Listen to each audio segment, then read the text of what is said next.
Imagine sitting across from your own brother-in-law, listening to him beg you to sleep with his boss just so he can get a promotion. He actually had the nerve to call it family helping family. That was my nightmare. But the moment those words left his mouth, my husband stepped in. His voice was ice cold, shaking the very foundation of our home. If you want to please your boss so badly, go home and tell your own wife to sleep with him. Here's the full story of how I tore down the men who tried to use my dignity as a bargaining chip. My name is Chloe, and I'm 33 years old. I work as a compliance and document control lead for a company that distributes civil equipment. My job isn't glamorous. Every day revolves around contracts, quotes, vendor profiles, debt reconciliations, and numbers that are dry enough to give you a headache. But I'm used to it. I've always been the type of person who wants everything crystal clear, in black and white. Throughout my years of working, what I pride myself in most isn't how much money I've made, but the fact that I've never taken a single under-the-table envelope to bend the rules. My husband's name is Chris. He works as a maintenance technician at a private manufacturing plant. Chris isn't a wealthy man, nor is he the type to whisper sweet nothings, but he is gentle, hardworking, and has lived with a strong sense of responsibility since the day we met. That genuine nature made me believe he was someone I could trust with my life. I always thought that for a woman, a good marriage isn't about living in a massive mansion, but about having a man beside you who truly loves you and lives decently. But later, I realized that when a man is too gentle, too accommodating, especially when caught between his wife and his blood relatives, it can cause the woman beside him to suffer a great deal of unspoken resentment. Chris loves his mother and his younger brother. And there's nothing wrong with that. But he loved them to the point of always letting things slide. He's still young, let it go. Mom is old, don't upset her. That constant yielding inadvertently became an excuse for others to push their boundaries. My husband's family consists of 3 people. His father passed away when Chris was in high school. My mother-in-law, Linda, is a woman who was widowed early. Outwardly, she always claimed to love her children and her daughter-in-law, but deep down, she was heavily fixated on status and keeping score. She loved bragging to the neighbors that while her family wasn't filthy rich, her eldest son had a respectable wife who worked a corporate job, knew how to manage finances, and took care of the household. Whenever I heard her praise me like that, I just smiled. At first, it warmed my heart, thinking she valued me. But after living together for a long time, I realized those compliments weren't entirely out of love. It was her subtle way of reminding me, if you can make money, you must carry the burden, provide for your husband's family, and bite your tongue to keep the peace. Below Chris is his younger brother, Tyler. Tyler has been a sales representative at a company called Apex Solutions for over 6 years. He was a smooth talker, always dressing flashy, holding the latest phone, and wearing polished shoes. But after all those years, he was still just a regular employee. Whenever work was brought up, Tyler would scowl and complain that he was being suppressed, that upper management was blind to his talent, and that others kept stealing his opportunities. Once, during dinner, Tyler slammed his bowl down and said, "Being good at your job isn't enough these days. Chloe, if you want to climb the ladder, you need to know how to network.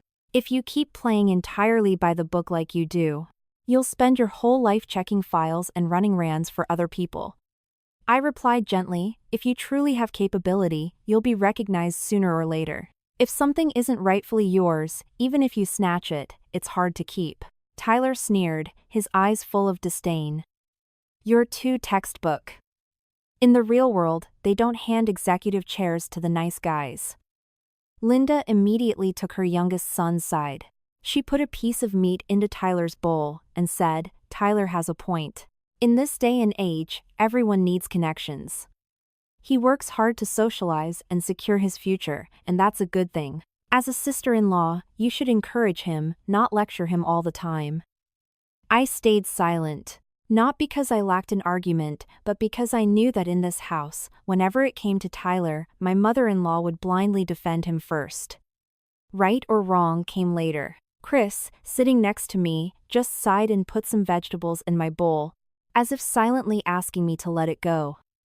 I let it go once, twice, and eventually, it became a habit. Around that time, Tyler started spending much heavier than before. He bought an expensive watch, got a new car, constantly upgraded his phone. When asked, he claimed he needed a certain image to meet clients, a demeanor fitting for someone about to enter management. One day at dinner, he bragged, "My company is replacing the sales manager soon. It's definitely my turn this time. I'm just on final step away." Linda's face lit up with joy. She turned to Chris and said, "You see? If your brother becomes a manager, our family will be so proud. You brothers can support each other, and everyone will get a piece of the pie." I looked at Tyler's smug face, and a sudden unease crept into my heart. Truly capable people usually prepare for opportunities quietly. The more Tyler showed off, the more I felt there was something unclean behind that manager position. A few times, I caught Chris secretly transferring money to Tyler. When I asked him, he stuttered, saying his brother was a bit short on cash for client entertainment and would pay it back in a few days. I looked at my husband and said slowly, "Helping your brother isn't wrong, Chris.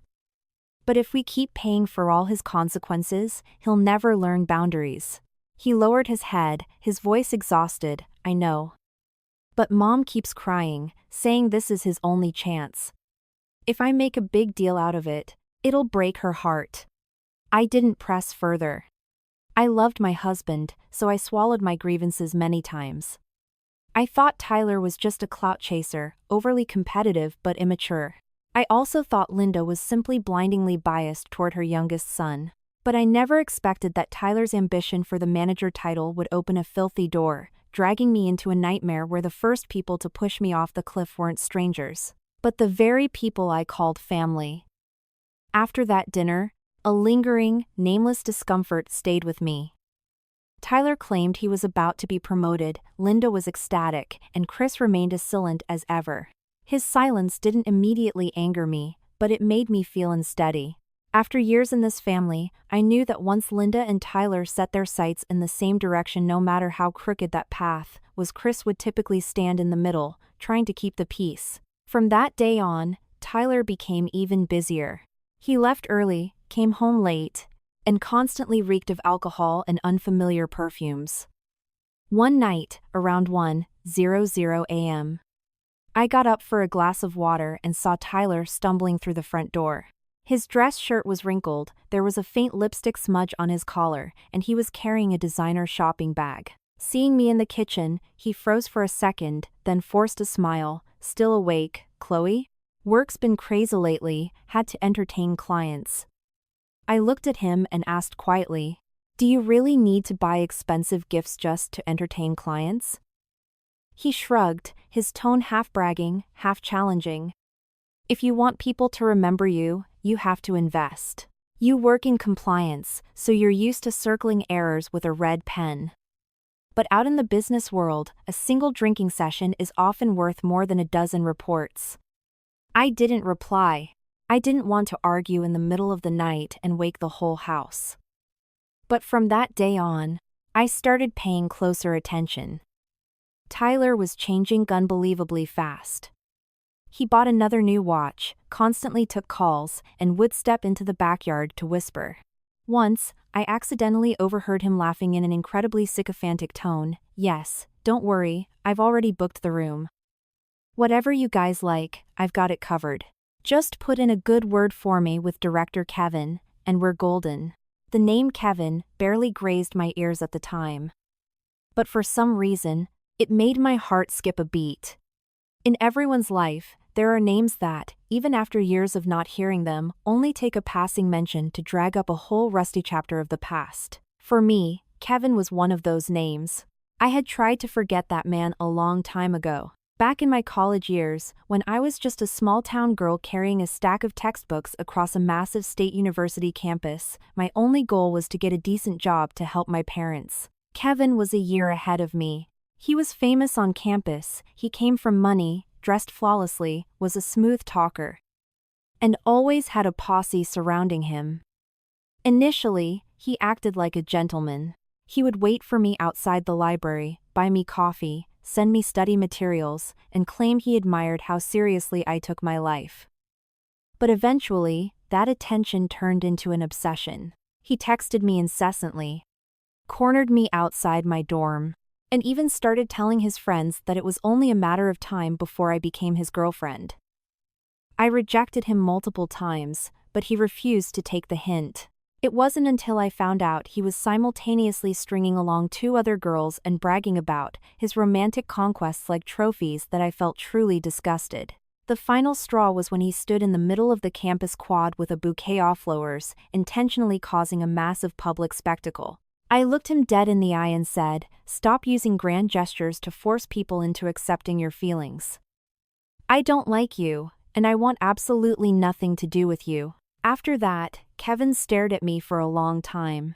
His eyes didn't look like someone heartbroken by rejection, they looked like an egotist whose pride had been deeply insulted.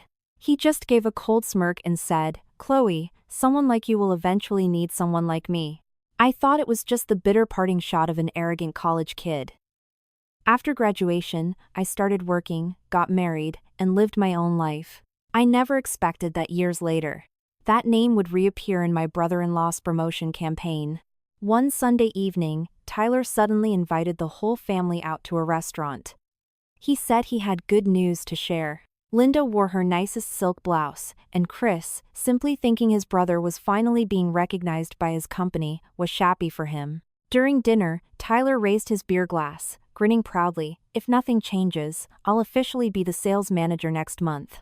Everything is pretty much locked in, just waiting for director Kevin to give the final nod." My hand, which was reaching for food, stopped midair. Chris turned to me. "Are you okay?" I tried to keep my composure and asked Tyler, "What is Director Kevin's full name?" Tyler looked a bit surprised but smiled, "Kevin Sterling." "Why? Do you know him?" Hearing his full name sent a chill down my spine. It was him. The man I had actively avoided years ago was now the one holding the chair Tyler so desperately craved. I put my chopsticks down and said slowly, "If it's him, you need to be careful. He is not a decent person." Tyler's face immediately darkened. "You just hear a name and start judging?" "He's a director now, he has connections, money, and power. Don't use ancient history to judge a successful man." Linda chimed in immediately, "Chloe, young men can be foolish in their youth. What matters is that he can help your brother now." I looked at my mother-in-law, then at Tyler. Both of them were so blinded by the manager position dangling in front of them that neither wanted to hear a genuine warning. Chris remained silent, but I noticed his hand under the table slow clench into a fist. Perhaps he was beginning to realize this wasn't a standard corporate promotion. Dinner ended in forced awkwardness. On the ride home, Tyler kept rambling about how director Kevin appreciated people who knew how to play the game and take care of him. I sat in the back seat, watching the streetlights blur past the window, my heart heavy. I didn't know if Kevin still remembered me. I didn't know if he was intentionally pulling Tyler closer, or if it was just a cruel coincidence. But the intuition of a woman who had once been stalked by him told me that once that door to the past was opened, it wouldn't stop at just a few old memories. That night, I tossed and turned, unable to sleep. Chris lay beside me, unusual quiet. He didn't ask more about Kevin, probably afraid of upsetting me by digging up the past, but I knew a question mark had started forming in his mind too. A man who had harassed his wife in college was now the one deciding his brother's career. No matter how you looked at it, this wasn't normal. Over the next few days, Tyler grew increasingly ecstatic. He walked around the house like a man who had already secured his victory. One day, the moment he walked through the door, he kicked off his shoes, whistled a tune, and placed an expensive gift bag on the table. Linda ran out of the kitchen, her eyes gleaming. "Another gift for your boss, honey?" Tyler smirked triumphantly. "Don't worry, Mom. I've pretty much got everything covered. That manager seat isn't slipping out of my hands." I was washing dishes in the kitchen and froze. The phrase "got everything covered" made me sick. If someone truly deserves a corporate promotion, they earn it through capability, results, and integrity. If it has to be covered through gifts, excessive drinking, and after-hours partying, the seat was dirty from the start. I wanted to speak up, but held my tongue. Right now, any word from me would be twisted by Tyler as jealousy or trying to sabotage him. At dinner that night, Tyler downed 2 cans of beer in a row, even though Harley drank at home. His face was flushed, his voice loud. He talked about entertaining clients at high-end restaurants, taking director Kevin out with partners, and buying gifts just subtle enough to make his superiors remember him. Linda sat there, nodding along as if her son were recounting glorious war stories. Chris put his chopsticks down and asked bluntly, "Where is the money for all this coming from?" Tyler hesitated for a split second but quickly laughed it off. "Don't worry about it, I've calculated everything. You have to spend big to invest in your career. If I pinch pennies like you, I'll be a blue-collar worker my whole life." The atmosphere at the table instantly plummeted. I glanced at Chris and saw his jaw tighten, but he bit his tongue. Linda hurriedly intervened. "All right, why are you brothers arguing? Tyler is ambitious, we should be happy for him. Once he's a manager, our family will reap the benefits." Hearing the phrase "reap the benefits" made my stomach drop. For some reason, I felt Linda didn't just want Tyler to be promoted out of pride. She viewed it as a joint family investment. An investment that Chris and I would soon be dragged into paying for. Right then, Tyler's phone rang, lighting up the table. I just caught the name Kevin on the screen before Tyler snatched it up. His complexion changed instantly. The euphoric high from moments ago vanished, replaced by poorly concealed panic. Tyler stood up and walked to the backyard, but the glass dining door wasn't completely shut, and a few snippets floated back to me. "Yes, I know. I did everything you asked. Please don't change your mind at the last minute." No, I didn't mean that. I'll figure it out." Tyler's voice kept dropping, but the sheer sycophancy in it was unmistakable. It wasn't the tone of someone speaking to a normal boss, it was the tone of someone terrified of having their last life preserver yanked away. I looked at Chris, he had heard it too, but with his mother there, he said nothing. Tyler came back inside, his face dark. He sat down but didn't eat, just gripping his beer can until it crumpled. Linda asked anxiously, "What's wrong, honey?" Tyler snapped, "Nothing. Just work stuff." Then he abruptly stood up and stormed upstairs. The slamming of his bedroom door shook the entire house. 2 days later, Tyler unexpectedly waited for me in the living room when I got home from work. He sat on the sofa, an unlit cigarette between his fingers, looking anxious and calculating. Seeing me walk in, he immediately looked up and asked, "Chloe, back in the day, were you and Kevin close?" I took off my shoes and answered coldly, "No. We just went to the same college." Tyler stared at me intently, "But he says he misses you a lot."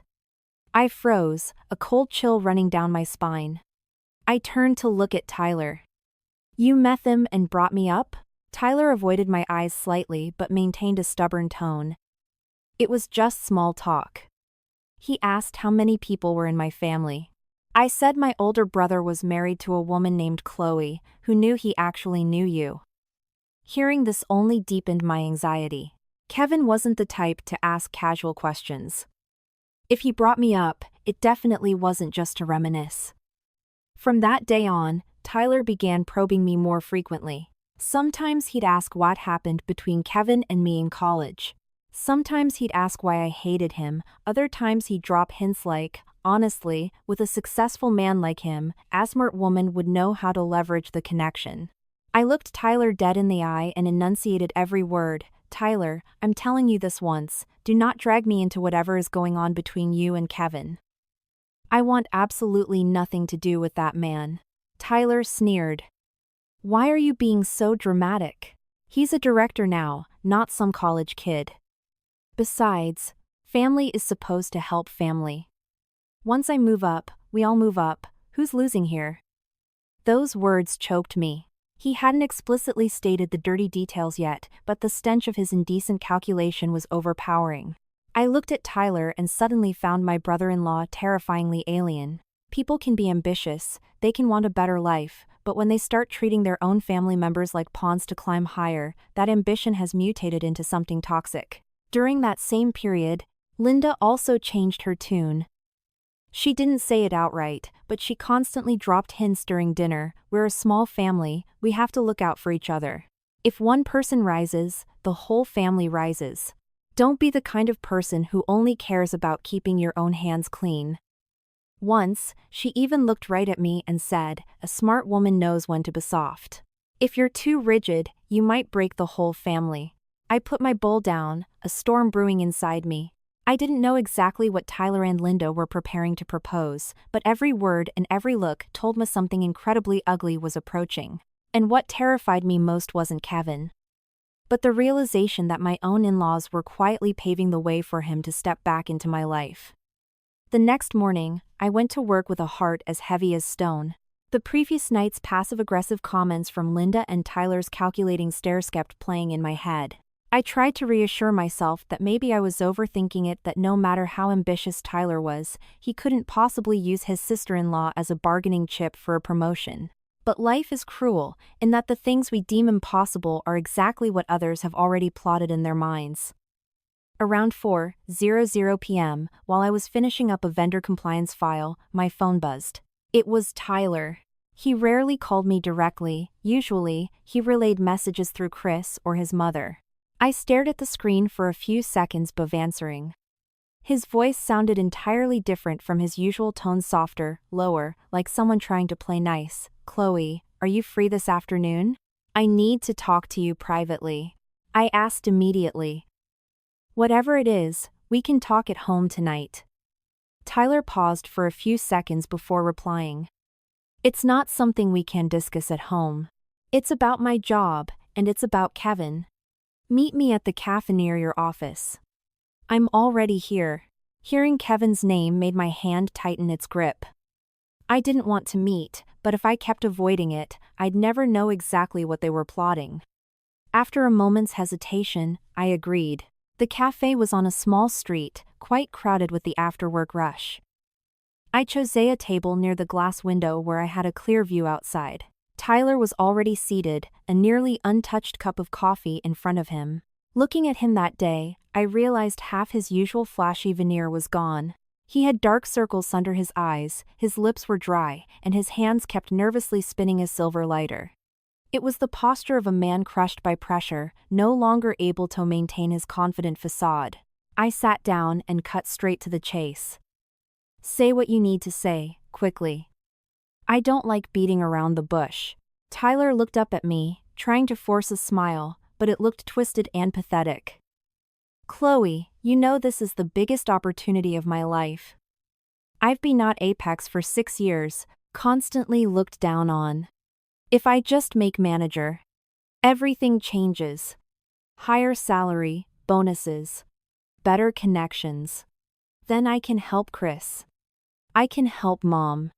Our whole family will be proud." I replied calmly, "If you truly deserve it, I'm happy for you. But if you have to use dirty tactics to get it, you won't sit in that chair peacefully." Tyler lowered his head, his voice growing frantic. "It's easy for you to say. You have a stable job, everyone respects you. What about me? I've been stuck in the same spot for 6 years watching less talented guys climb over me just because they play the game. I refuse to spend the rest of my life running errands for others." At that, Tyler pulled several receipts and screenshots of bank transfers from his pocket and pushed them toward me. A single glance revealed massive numbers. High-end restaurants, VIP karaoke lounges, expensive gifts, resort weekends, client entertainment, relationship maintenance funds. The total was easily over $30,000. My voice went ice cold. "Where did you get this money?" Tyler averted his eyes. "I figured it out. Don't worry about that. The point is, I've sunk too much into this. I can't stop now." I looked at him, enunciating every word clearly. "You dug this hole, you climb out of it yourself. Don't drag others down with you." Tyler bit his lip, his expression turning ugly. He stayed silent for a long time before speaking, his voice so quiet it was almost drowned out by the espresso machine. "But there's only one door left." "You?" I asked. "What door?" Tyler looked up at me, and his eyes made my blood run cold because it wasn't just a look of begging, it was cold calculation. He spoke slowly. "Kevin. He still remembers you. He said if you agree to spend one night with him privately, he'll sign my promotion paperwork. In that moment, all the sounds around me ceased. I could hear my own heartbeat, feel my own breath choking in my chest. I stared at Tyler, hoping desperately I had misheard him, but his lowered face and cowardly silence answered everything. My voice trembled with rage. What did you just say?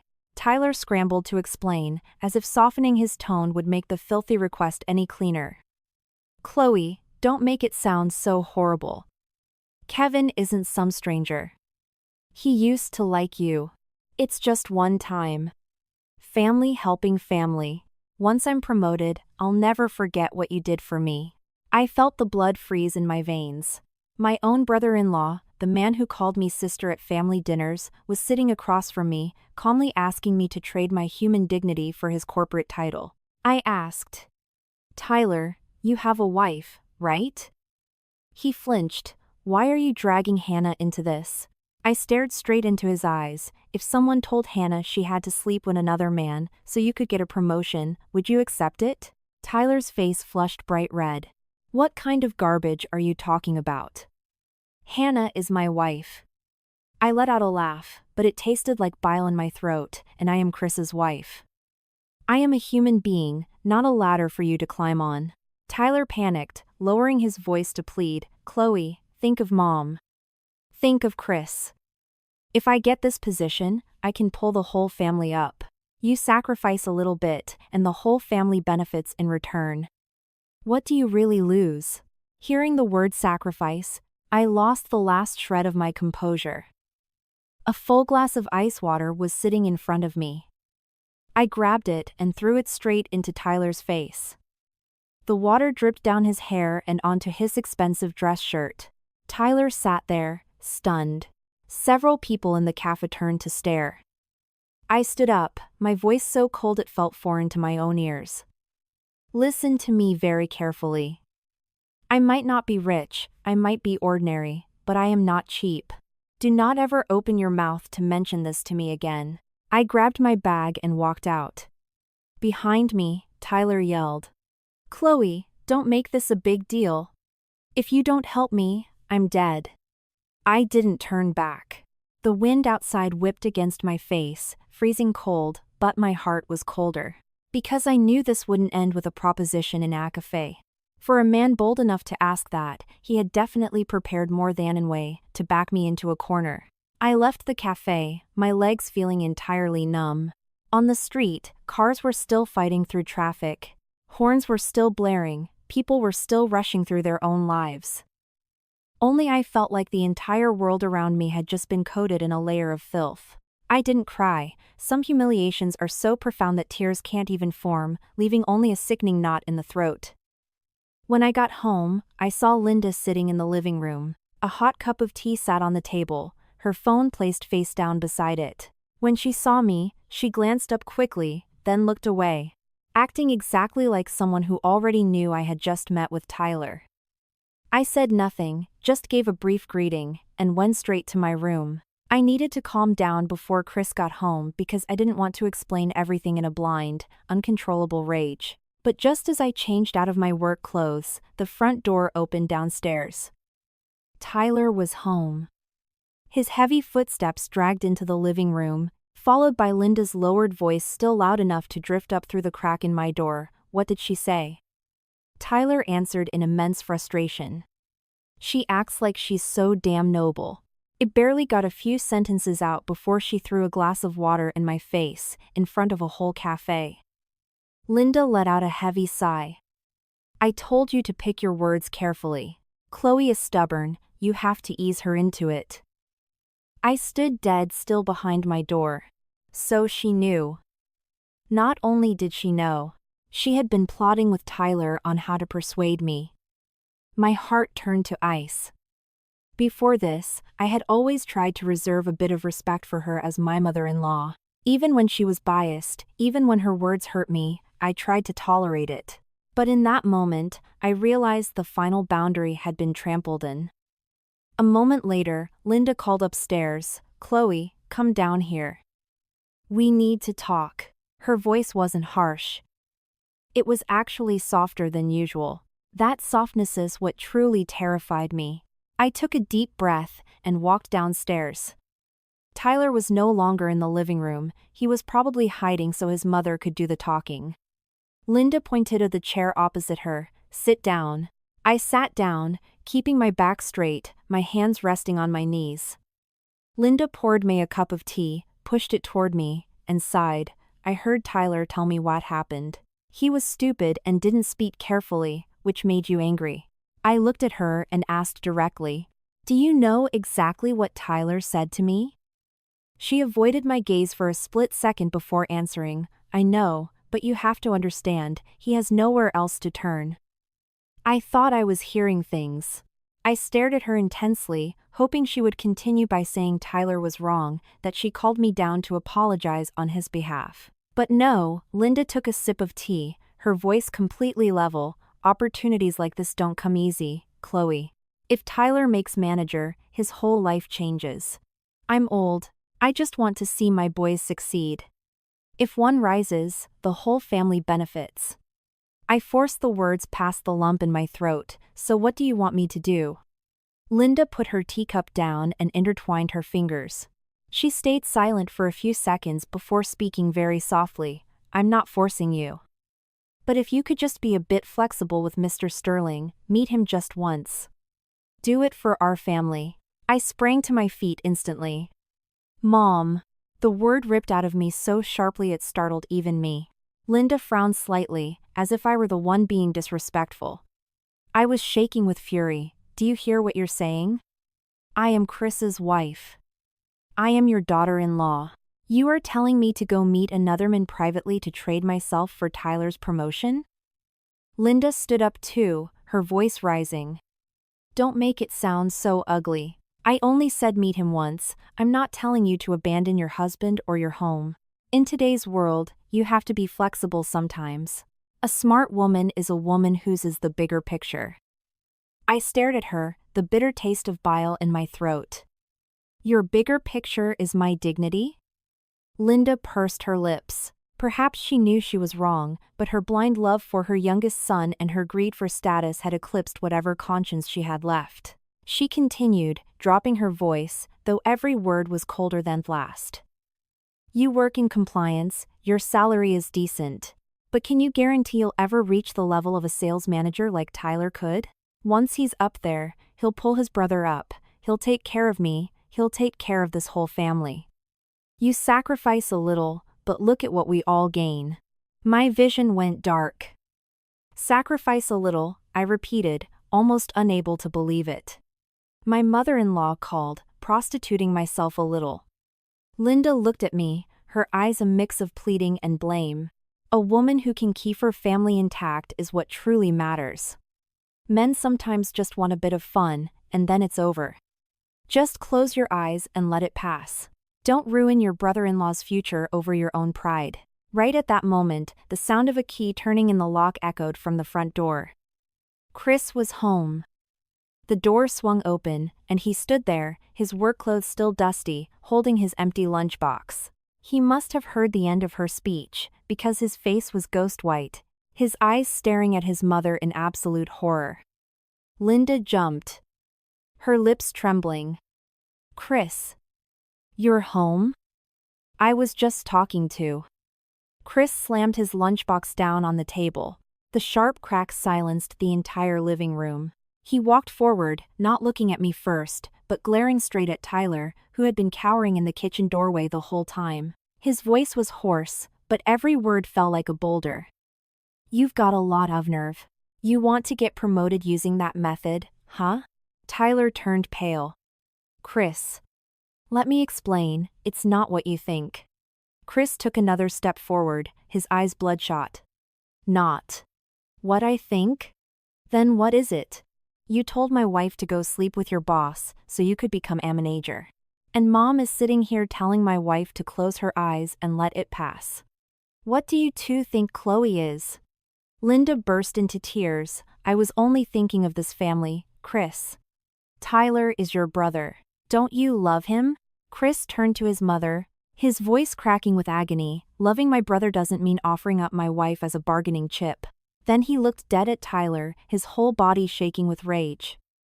Yet, his voice was terrifyingly clear. If you want to please your boss, go do it yourself. Go home and tell your own wife to sleep with him. Do not ever open your mouth and mention my wife's name again. The room fell dead silent. Tyler stood frozen, looking as if he'd just been struck across the face. Linda clutched her chest, tears streaming down her face, unable to utter a single word. I stood behind Chris, my hands freezing cold, my heart a mixture of deep pain and profound relief. Pain because I had finally heard the most ruthless words imaginable from my own in-laws. Relief because, at the very moment I thought this entire household was pushing me off a cliff, my husband stood firmly between me and the edge. After Chris spoke, the air felt sucked out of the room. Tyler stood rooted in the kitchen doorway, his face flashing between red and white. Linda clutched her chest and collapsed into a chair, tears spilling out, but no sound left to cry with. As for me, I stood behind my husband, my hands still freezing, but something inside me simultaneously shattered and solidified. What shattered was the final illusion of family with these people. What solidified was my self-respect. Because at least, in that terrifying moment, Chris did not leave me to face them alone. It took Tyler a few seconds to snap out of it. He hastily wiped his face and let out a dry, humiliating, bitter laugh. You talk a big game. I'm thinking about the future of this entire family, and all you care about is defending your wife. Do you have any idea how much this family would benefit if I made manager? Chris stared at his brother, his eyes colder than I had ever seen them. Your future will not be built on my wife's body. Remember that. Hearing this, Linda wailed out loud. She slapped her thigh, her voice choking. Oh, Chris, I raised you to be a man, and all I ever wanted was for you brothers to support each other. I didn't ask Chloe to commit murder. I just asked her to be a little soft, to meet him once to settle this. How can you speak to your mother so harshly? I looked at her, feeling a mix of pain and cold disgust. Even now, she refused to call the situation by its true name.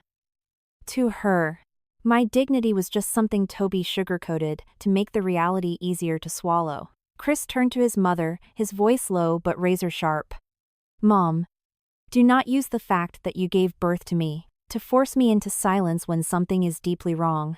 I will fulfill my duties as your son, but I will absolutely not let my wife be traded for Tyler's job. Linda froze. This was probably the first time Chris had ever spoken to her with such absolute finality.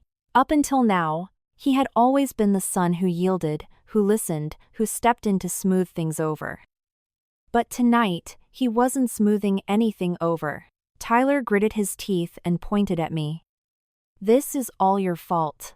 If you hadn't blown everything out of proportion, it wouldn't have come to this. Kevin just wanted to see you, because of old feelings. You act like someone is forking you to your death. I stepped forward, looking him dead in the eye. Tyler, if you have a shred of shame left, do not call whatever that is feelings. A decent man wouldn't use your job promotion to extort your sister-in-law. Tyler choked on his words for a moment, then turned his face away, acting as if he didn't want to hear it. Chris pointed at the front door, his voice a low growl. Starting today, whatever money you've blown through, you pay it yourself. I am done covering for you. And if you ever dare use my name, or my wife's name, to talk to anyone again, you're dead to me.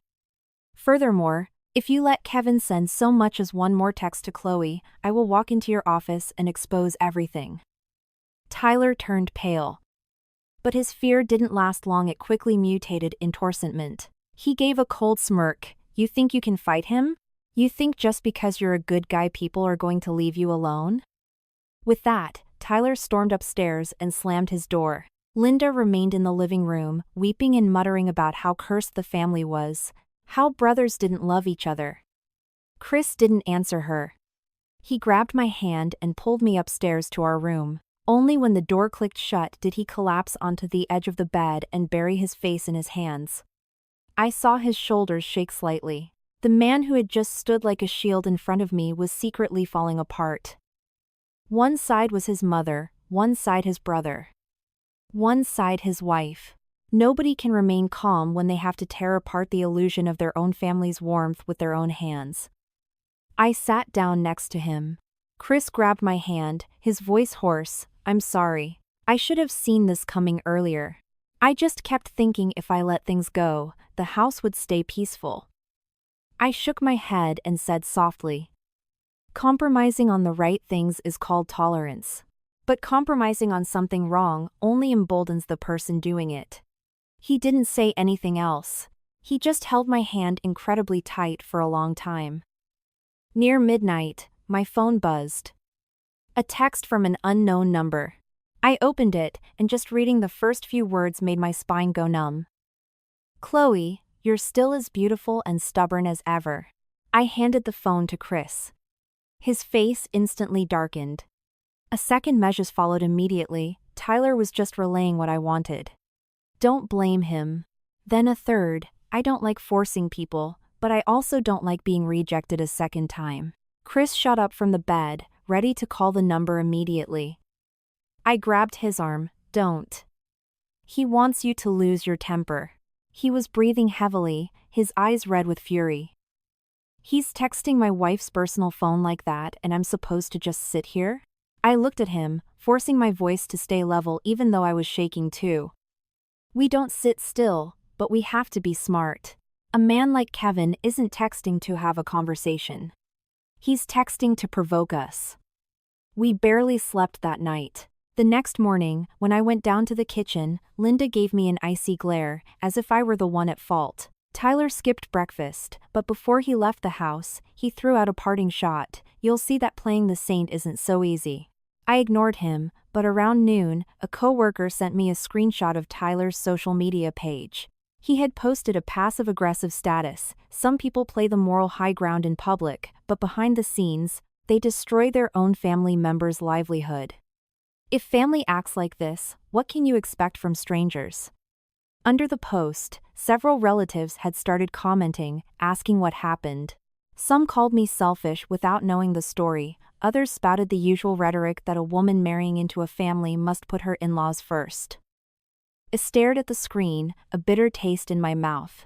It turned out that when he couldn't coerce me with tears and family duty, Tyler was fully prepared to use public gossip to paint me as the villain. I locked my phone and looked out the office window. The sun was shining outside, but inside, I knew the real storm was just beginning. Kevin had stepped out of the past, Tyler was no longer hiding his cowardice, and Linda, through her silence, had chosen the son who was willing to sell out his sister-in-law. From that moment on, I knew I couldn't just endure it, for the sake of peace anymore.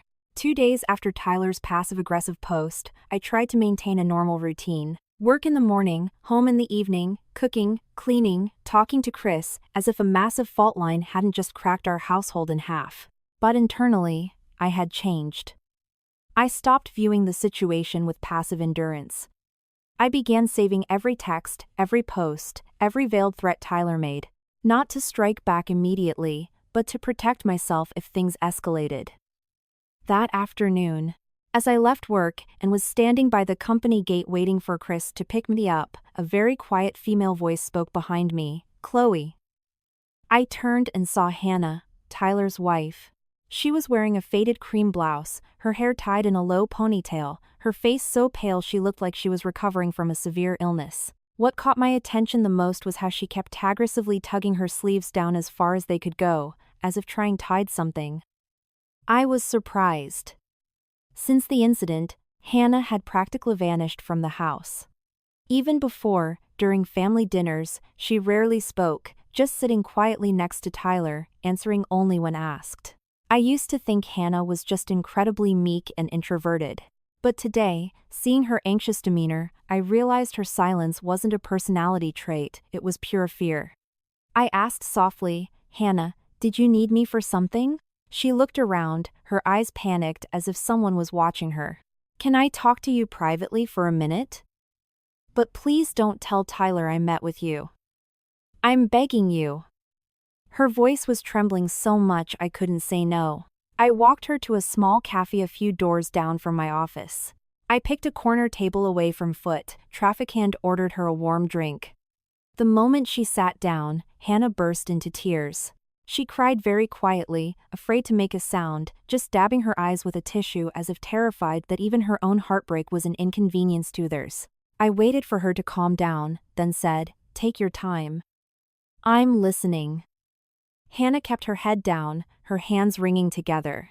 After a long moment, she choked out, "Chloe, I'm so sorry. I know what Tyler said to you. I know he's wrong, but I don't dare stop him anymore." I looked at her in silence. Hannah gently pulled her sleeve up just an inch. On her wrist was a faint, small bruise. It wasn't massive, but anyone could tell it wasn't from bumping into a door. She quickly yanked the sleeve back down, her voice cracking, "He doesn't hit me often, Chloe. But he knows how to terrify me. Sometimes he just smashes a glass, locks the bedroom door, or tells me that if I breathe a word to anyone, he'll divorce me, take my child, and leave me with absolutely nothing." My chest felt incredibly heavy. A woman enduring psychological abuse rarely cries for help easily, because her wounds aren't always visible on her skin. They live in her hesitant voice, in her eyes that always dart around scanning for danger, in her habit of apologizing even when she is the victim. Hannah pulled a folded stack of papers from her bag and pushed them across the table. "Look at this. Tyler didn't just spend money entertaining clients like everyone thinks. He's borrowed heavily from outside sources." I unfolded them. Lines of text and numbers hit my eyes, payday loan apps, borrowing from friends, pawn slips for his car, and records showing he had drained their joint savings account. The total was over $40,000. I looked at Hannah and asked gently, "Why didn't you tell Chris sooner?" Hannah gave a twisted, broken smile. "If I spoke up, who would believe me? Mom always tells me I need to preserve my husband's pride. Tyler tells me I'm a freeloader who has no right to interfere in big business. Once, I tried to hide the loan papers, and he found out. He told me if I ruined his promotion, he'd make sure I never saw our child again." Mentioning her child made Hannah truly break down. I reached out and held her hand. It was freezing cold. I asked, "Why would Tyler dare to borrow so much? Just for the sales manager title?" Hannah shook her head, pulled out her phone, and opened a photo. It was a picture taken of a computer screen a bit blurry, but I could clearly see a project budget spreadsheet. The vendor names were partially obscured, but next to them were numbers that were artificially inflated. Hannah lowered her voice. "It's not just about the promotion, Chloe. Tyler knows the company has a massive project coming up. If he becomes sales manager, he has the authority to recommend vendors. He said that if he secures these contracts, the kickbacks will be enough to pay off all the debt, with enough left over to buy a house." A chill ran down my spine as all the puzzle pieces suddenly snapped together. The gifts, the drinking, Kevin, the manager chair, and the filthy proposition directed at me. It wasn't just corporate ambition, it was a massive financial trap. Tyler had gone all in to buy a position he believed he could use to bezel from his company. And Kevin, the man with the power to sign the promotion, had turned me into the final toll gate to satisfy his sick, lingering college ego. I asked Hannah, "Where did you get this photo?" She answered very quietly, "One night Tyler got drunk and fell asleep without his laptop. I saw that spreadsheet and got terrified, so I took a picture. I don't understand it all, but I know it's a crime. You work in compliance. I figured you'd understand it better." I looked at the young woman in front of me, feeling both pity and deep sorrow. Hannah wasn't fierce or assertive like the strong women society always praises, but even trapped in her own terror, she tried to hold on to a basic sense of right and wrong. Before leaving the cafe, Hannah gripped my hand tightly. "Chloe, I'm not asking you to spare Tyler. I'm just begging you not to let him drag anyone else down. I'm so scared. I'm terrified that one day my child will grow up, see their father doing evil things, and know their mother just stood by in silence." That sentence choked me up. I didn't make any grand promises, I just said, "Get home safe. From now on, if Tyler tries to force you to sign anything or say anything, do not fight him alone. Call me, or call Chris." Hannah nodded, tears falling again. I watched her disappear down the street, still holding the loan papers and the spreadsheet photos in my hand. In that moment, I realized I was no longer just protecting my own dignity. I was standing in front of a much larger, much dirtier conspiracy. And if I continued to stay silent, it wouldn't just be me, Hannah, Chris, and even that innocent child would be sucked into the vortex created by Tyler's greed and Kevin's depravity. After my meeting with Hannah, I didn't go straight home. I sat in my car for a long time, staring at the debt papers and the spreadsheet screenshots. Feeling like a boulder was crushing my chest. Initially, I thought this was just about Tyler's blind ambition and Kevin using the past to humiliate me. But now, it had escalated far beyond a dirty proposition. Behind that sales manager title lay crushing debt, inflated project budgets, and a premeditated plan to embezzle corporate funds. I knew that if I reacted purely out of anger, I would lose. To take down men like Kevin and Tyler, I needed hard evidence. That night, I didn't tell Linda everything. I also didn't say a word in front of Tyler. I just pulled Chris into our bedroom and laid all the documents Hannah had given me on the desk. Chris looked through every single page, his expression growing darker by the second. When he reached the photo of the padded budget, he looked up at me. He's lost his mind. He's not just trying to buy a promotion, he's plotting to rob his own company. I nodded, and Kevin is using my past to keep Tyler on a leash. If we aren't careful, they'll frame me as the villain before the truth even sees the light of day. I started meticulously backing up everything. Kevin's texts from the unknown number, Tyler's passive-aggressive Facebook post, Hannah's loan papers, the budget photos. I even documented the exact time and place I met with Hannah. Given my background in document control, I knew that in situations like this, emotions were useless. To protect myself, every tiny detail needed a timestamp, concrete proof, and a clear chain of logic. But I never expected Kevin to strike so fast. The very next morning, the moment I walked into my office, the atmosphere felt off. A few coworkers glanced at me and immediately looked away. The junior assistant who usually brought me coffee just muttered a quick hello and hurried back to her desk. I set my bag down, booted up my computer, and tried to tell myself I was overthinking things. But when I pulled open my right-hand drawer to grab a vendor file, I froze. Inside the drawer sat a thick manila envelope. I had never seen it before. I used the tip of a pen to slide it open just enough to see inside. It was stuffed with neatly banded stacks of $100 bills, accompanied by a small sticky note. For Chloe, for helping approve the vendor profiles. My heart pounded. Judging by the stacks, it was easily $10,000. I didn't even need to count it to know that number had been carefully chosen to make me look like a corrupt employee taking bribes. I stood up instantly, called the junior assistant over to act as a witness, and ordered everyone not to touch the envelope. But less than 10 minutes later, the HR director walked in with 2 security guards. Her face was ice-cold and professional. Chloe, we received an anonymous tip that you accepted a cash bribe to push through certain vendor files. We need you to step away from your desk for an investigation.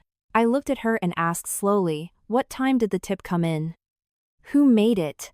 And how is it that you all walked in exactly 10 minutes after this envelope miraculously appeared in my drawer? She hesitated for a second but quickly regained her authoritative posture. The compliance team will verify all of that. But right now, there is a large sum of cash sitting in your desk. I replied, then I demand that you seal this area, file a formal incident report, pull the security footage for this zone immediately, and dust that envelope for fingerprints. I will not accept anyone jumping to conclusions before there is hard evidence. Whispers broke out among the staff.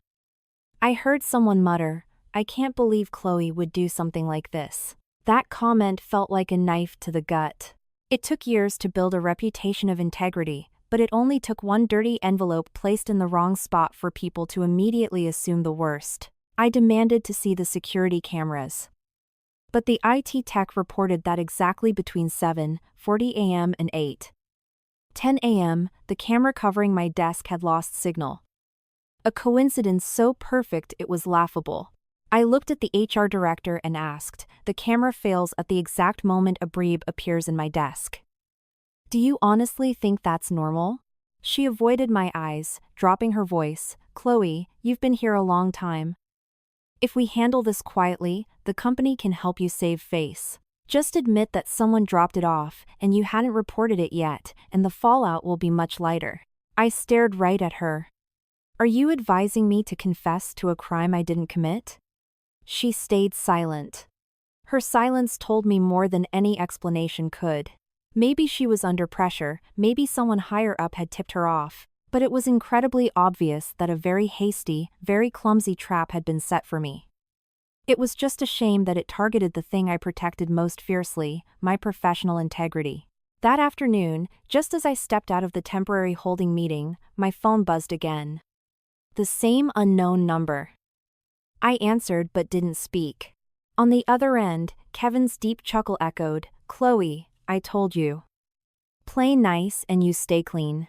Play hard, and I'll make you dirty." I gripped the phone tightly, stepping into an empty stairwell. The envelope in my desk was your doing.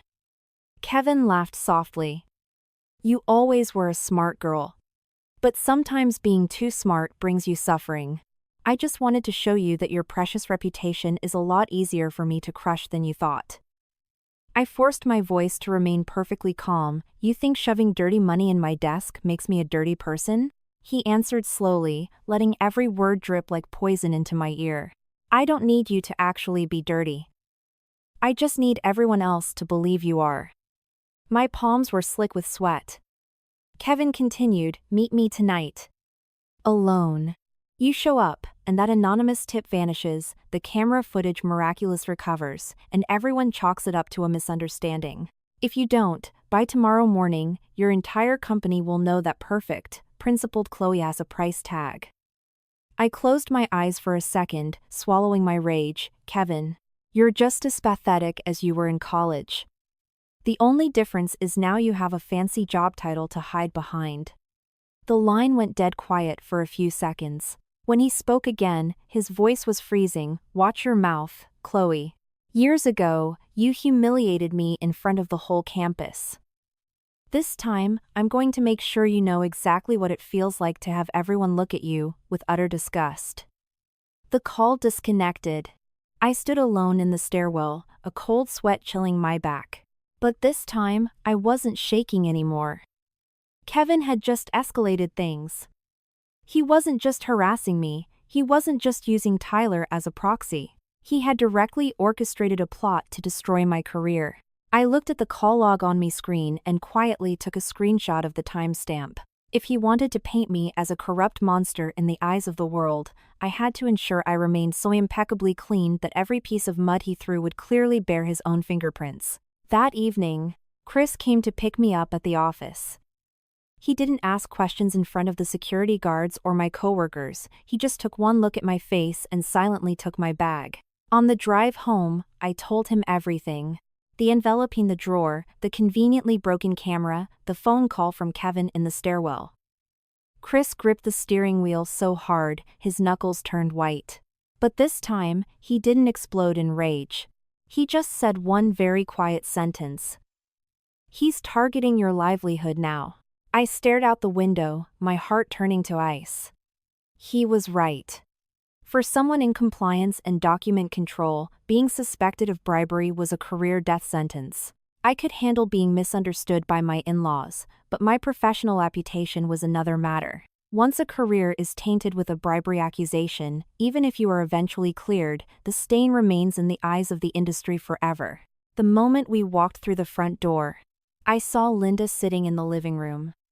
Oddly, she wasn't watching TV or holding her rosary like usual. She was sitting bolt upright, expressionless, while Tyler lounged on the sofa looking exhausted yet triumphant. As soon as she saw me, Linda asked, "What happened at your company that had people calling all the way here to ask about it?" I froze. The incident had happened less than 8 hours ago, yet my mother-in-law already knew. I looked at her, asking slowly, "Who called you?" She looked a bit flustered, but maintained a stern tone. "I just heard rumors. There's no smoke without fire. What did you do to make them suspect you of taking bribes?" Chris set my bag down, his voice dropping an octave. Mom, nothing has been proven. Stop talking like Chloe is already guilty. Tyler let out a mocking scoff. It makes sense that you defend her, Chris, but you need to wake up. Chloe always acts so high and mighty, looking down on how everyone else does business. Who knows what she's actually doing behind your back?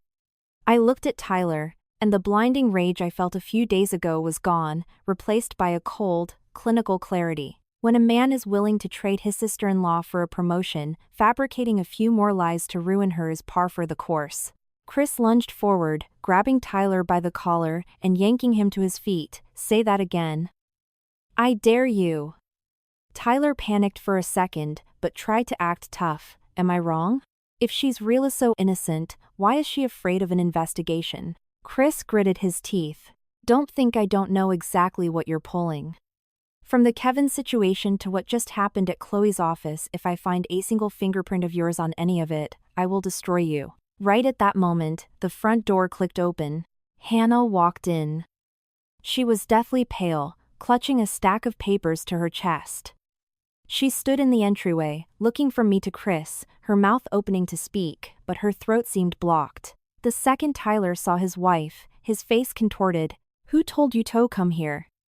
Hannah jumped, hugging the papers tighter. Linda frowned. Hannah, if you two have issues, take it to your room. Don't stand here causing a scene. I noticed the papers Hannah was holding. The edges were crumpled, and handwritten text was visible. Tyler immediately lunged to snatch them from her, but Chris was faster, stepping in front of Tyler and blocking him so Hannah could speak. Hannah stared at Tyler, trembling as tears welled in her eyes. Tyler snarled. You better watch it. Say one wrong word, and you'll regret it. That threat made Hannah shrink back, but this time, she didn't retreat. She placed the papers on the coffee table, her voice small but clear. Tyler forced me to write this. He said if anyone asked, I had to testify that Chloe was the one constantly asking about Kevin, and that Chloe said if Kevin had the power to promote him, meeting him privately wasn't a big deal. I picked up the paper. It was a pre-written statement. Every single word was designed to frame me as the seductress pursuing Kevin, making Tyler look like the innocent messenger. I looked at Hannah, feeling no anger toward her, and asked slowly, Who told you to write these exact words? Hannah burst into tears. It was Tyler. He dictated it while I wrote. He said if I didn't sign it to serve as a witness, he would divorce me, take our child, and tell everyone I conspired with you to destroy his career. Tyler lunged forward, screaming, Shut your mouth. I put a roof over your head, and you bite the hand that feeds you? Hannah shook violently, but she choked out her reply, You never took care of me. You only used my fear to force me into silence. The room went dead quiet. Linda opened her mouth to defend Tyler. But this time, she couldn't find a single excuse. Chris picked up the forged statement, his hands shaking with fury. He looked at his younger brother. His voice a gravelly whisper. You forced your own wife to write a fake testimony to destroy your sister-in-law. Are you even human anymore? Tyler lowered his head, but still tried to justify it. I was just trying to save myself. If Chloe had just been a little flexible, none of this would be happening. I looked at him and felt sheer disgust rather than anger. There are some people who, when they sink into the mud, don't look for a way to climb out, they just look for someone else to drag down so they aren't lonely at the bottom. Chris didn't say another word to him. He turned to Linda and held out her own smartphone. I was shocked. I didn't know when he had taken it. The screen was open to her text thread with Tyler. Inside were photos she had sent him, my work schedule, my company ID badge, and even an old medical document I kept in my bedside drawer. My heart felt like it was in a vice. Chris looked at his mother, his voice cracking completely. Explain this, Mom. Why are Chloe's private documents on your phone? Sent to Tyler. Linda turned white and stammered, I just sent them for him to look at. Hasked, so I sent them. I didn't know he was giving them to an outsider. I stood perfectly still, a freezing chill rushing down my spine. The things Kevin knew about me weren't random guesses. A door had been opened for him from inside my own home. I asked her, my voice feather-light but hitting the floor like lead. When did you go into my bedroom and take those documents, Mom? Linda kept her head bowed, refusing to answer. Her silence hurt worse than a confession. Chris took a step back, looking at his mother as if she were a complete stranger. He said softly, "You didn't have to hold the knife, Mom. You just pointed the killer straight to your daughter-in-law." No one spoke. Hannah stood by the door, covering her face as she wept. Tyler stood petrified, for the first time lacking the breath to argue. And I looked at the papers on the table, at the phone in Chris's hand, and understood that from this second forward, this was no longer a family dispute. It was a snare laid by an outsider, with the gates opened by the people inside. And if I didn't save myself, no one would be able to protect my innocence. That night, after the truth exploded in the middle of our living room, I did tard further with Linda or Tyler. There are some people who have chosen to blind themselves to their own wrongdoing. The more you try to explain, the more they twist your words into an attack. I quietly gathered the forged statement Hannah had brought, took photos of the text thread on Linda's phone, and kept the fake testimony Tyler had forced his wife to write. Chris stood next to me, his face still pale from the shock, but his eyes were different. He was no longer looking away. He was no longer trying to mediate. He knew that if he kept letting these actions hide behind the shield of family, they would push me into a bottomless pit. Upstairs, I spread all the documents across the desk. On one side was the evidence linking to Kevin, the texts from the unknown number, the threatening phone call, the bribe envelope planted in my desk. On the other side weighs everything linking to Tyler, the loan documents, the photo of the padded budget, the forged statement, and the text showing Linda sending him my private information. Looking at that pile of paper, I felt a sharp mix of pain and extreme clarity. Pain, because it proved my kindness had been viewed as a weakness to exploit. Clarity, because I now knew I couldn't act on emotion anymore. Chris sat across from me, his eyes bloodshot from exhaustion. He asked quietly, "Should we just go to the police?" I shook my head. "It's not enough. This proves they had malicious intent, but if we move too fast, Kevin will deny it, Tyler will say Hannah made it up, and Mom will claim she sent the photos by accident. And that envelope of cash in my desk? They can still use that to flip the narrative on me." Chris lowered his head, intertwining his fingers tightly. I knew he was furious, but I also knew that right now, fury wasn't enough. I called Natalie. She was my former boss, an internal audit executive who had left the corporate world to become an independent risk management consultant. She was sharp, despised corporate politics, and had extensive experience dealing with workplace sabotage. The moment the call connected, I said one sentence, "Natalie, I need your help." It's not a small issue. 30 minutes later, I emailed her encrypted photos of the documents via a burner account. Her voice was lower than usual. "Chloe, this has moved way past family drama or a creepy stalker. You've got signs of corporate collusion, inflated bidding, bribery, employee sabotage, and extortion using executive leverage. Do not meet anyone privately unless you have a rock-solid security plan." Hearing her break it down made my heart heavy. But I finally felt like I wasn't fighting alone. The next morning, I took a half day off for medical reasons and met Natalie at a quiet tea shop. She arrived on the dot, carrying a laptop and a black notebook. After reviewing the physical copies, she tapped her pen against the table. "If you want to take Kevin down, you can't use tears. You have to weaponize his own greed and arrogance against him. Men like him assume that a woman pushed into a corner of shame will never dare to make a public scene." I asked, "So what do I do?" She looked at me for a long time and said, "You have to make him think you've surrendered. But every single step you take must have witnesses, recording devices, timestamps, and geolocation. As for Tyler, if he is genuinely planning to inflate project budgets, he absolutely discussed it with Kevin.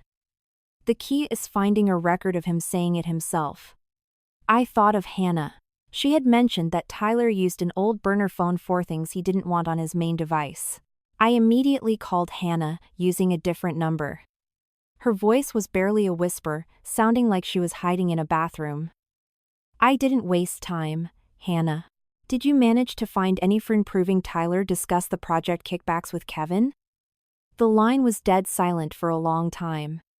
Then, Hannah choked out, yes. I found his old phone. There's a voice recording on it. That afternoon, Hannah used taking her child to the doctor as an excuse and met me in a supermarket parking lot. She was wearing a hat pulled low, her hands shaking so badly she almost dropped the old phone. I held her hands and said softly, "You aren't doing anything wrong. You are protecting yourself and your child." Hannah bit her lip, tears soaking into her mask. "I'm so scared, Chloe, but I'm more scared that my child will grow up and have to pay the price for my silence." We booted up the phone, right there in my car. In the audio folder was a file lasting over 20 minutes. Tyler's voice came through first, slightly distorted, but undeniably him. "Once I'm sales manager, I'll authorize the vendors you picked. Whatever the markup is, we split the difference." Then came Kevin's voice, calm and dripping with arrogance. "I can give you the chair. But your sister-in-law needs to play ball first." "I don't do charity work." Goosebumps erupted across my arms. This was exactly what we needed. One short text change, but it perfectly connected the manager position, the embezzled project, and Kevin's filthy extortion. I handed the file over to Natalie. After listening, her eyes sharpened. "Good. But we still need Kevin to confirm it himself. In a heavily controlled environment. This time, we aren't just protecting you, we're forcing Apex Solutions to launch an official internal investigation."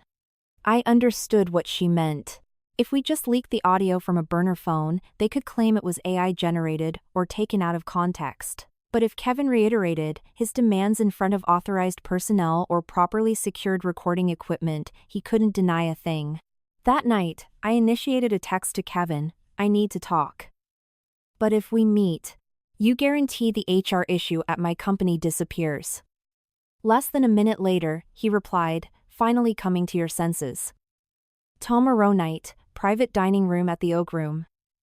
Come alone." I stared at the message. I didn't feel afraid anymore. I clearly saw a predator about to take the bait. Natalie immediately orchestrated the plan. She stated that representatives from Apex Solutions' internal audit and compliance division would be seated nearby under the guise of regular diners. Chris would stay outside the restaurant, only intervening if absolutely necessary, to avoid tipping Kevin off. I wouldn't carry any obvious recording equipment. I would use a micro-recorder pen Natalie provided and keep an open phone line hidden via an earpiece beneath my hair. Before I left, Chris held my hands for a long time. He said, "I want to walk in there and beat him half to death instead of letting you sit across from him again." I looked at him and replied softly, "I'm scared too. But if I don't clear this up, I'll spend the rest of my life living under the shadow he cast on my reputation." Chris lowered his head, his voice cracking, "I'll be right outside. You say the word, and I'm coming in." The next evening, I walked into the Oak Room. The door to the private room at the end of the hall was already open. Kevin was sitting there, wearing a crisp white dress shirt, a glass of wine and a blue folder resting on the table in front of him. He looked up at me. The corner of his mouth, twitching into the smirk of a victor. "Chloe. Tonight, it's your choice. Lose your dignity quietly, or lose everything publicly." I pulled out a chair and sat down, looking straight at him. This time, I hadn't come to beg. I came to watch him step blindly into a trap built entirely of his own arrogance. I sat across from Kevin, keeping my back perfectly straight. Inside the private room, warm lighting spilled across the wooden table, making his glass of wine glow a deep, unsettling crimson. Sitting next to the wine was a blue folder, a piece of paper bearing my name clipped to the front. I only needed a glance to recognize it as a pre-drafted internal disciplinary termination form. Kevin didn't just want to see me. He wanted me to visually understand that I had been pushed to the absolute edge of the cliff. He slid the folder toward me, his tone nonchalant. "Take a look. I prepared 2 options for you. 1, you sign this. admitting you took the cash but haven't caused any company losses yet.